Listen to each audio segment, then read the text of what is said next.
My name is Delane Deere. I'm a student athlete here at Millen University. I'm a junior, and I'm going to present my graphing project.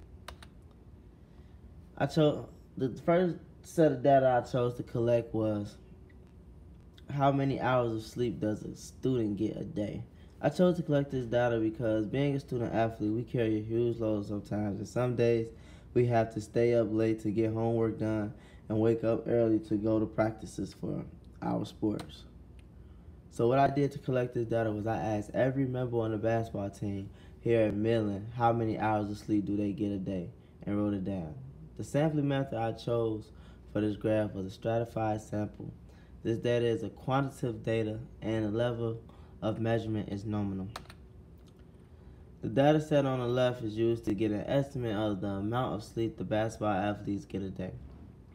By the data I collected, it looks like half of the students get about 4 to 7 hours of sleep a day. The next highest amount was surprisingly 0 to 3 hours of sleep. And lastly, it was only 6 people that get over the amount of sleep they needed out of 30.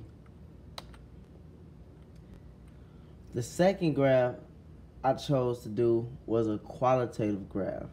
And the data I chose to collect was a simple question that I asked 50 people here at Millen. And it was, what would you do if you were asked to give money to the homeless?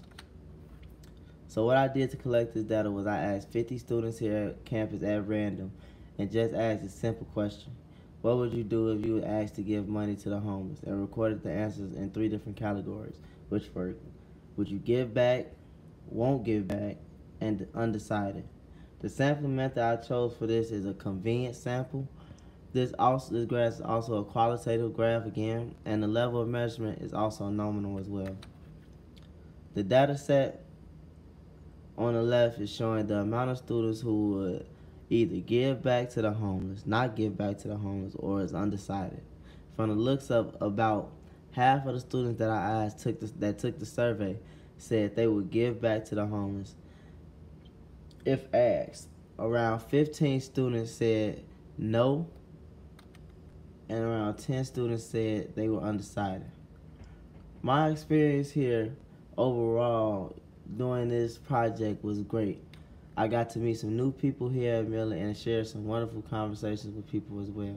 I think this is a very great way to learn and also understand people and different personalities that are surrounded by you on a daily basis.